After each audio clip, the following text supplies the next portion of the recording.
মেয়েরা রাজনীতিতে আগ্রহী হতে চায় না, বিভিন্ন ধরনের প্রতিবন্ধকতা থাকে। আমি আমার রাজনীতির যে আদর্শ এবং রাজনৈতিক শুরুর যে প্রেরণা তিনি ছিলেন বেগম খালেদা জিয়া।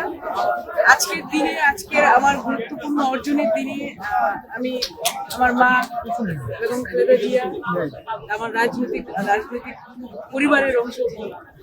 তো তাকে আজকে আমাদের মতো পাইনি, এটি আমাদের জন্য অত্যন্ত দুঃখজনক ঘটনা। আজকে আমরা আমরা দোয়া করি আল্লাহ তাকে জান্নাত নসিব করুন এবং তার প্রেরণা যাতে আমাদের মতো থেকে যায়। আমরা যাতে তার অনুপ্রেরণায় দেশের মানুষ এবং দেশের নারীদের ভাগ্য নিয়ে কাজ করতে পারি, যেমনটি তিনি করেছিলেন। তিনি তার প্রত্যেকবার যখন ক্ষমতায় ছিলেন তিনি নারীদের জন্য কাজ করেছেন।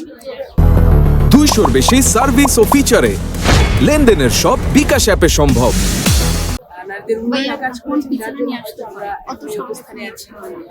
এবং যখন তিনি ক্ষমতায় ছিলেন না তখনও তার কণ্ঠ সবসময় মানুষের জন্য উচ্চকিত ছিল, যেটি তাকে গণতন্ত্রের এক প্রহরী হিসেবে প্রতিষ্ঠিত করেছিল। তিনি বাংলাদেশের গণতন্ত্রের একজন গুরুত্বপূর্ণ মানুষ, গণতন্ত্রকে তিনি এদেশে প্রতিষ্ঠিত করেছেন। এটি তাদের জন্য খুবই বড় একটি অনুপ্রেরণা, কারণ মেয়েরা রাজনীতিতে আগ্রহী হতে চায় না, বিভিন্ন ধরনের প্রতিবন্ধকতা থাকে।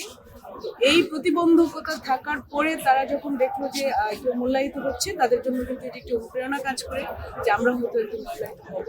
এবং আমি আশা করব আমাদের এখন বাংলাদেশের নারী আছেন, নারী পুরুষের যে অনুপাত সেখানে নারী আছেন 52%, কিন্তু আমরা রাজনীতি যখন দেখি আমাদের সামনের সারিতে আসলে আমরা সেই প্রতিষ্ঠিত নারীদেরকে দেখি না।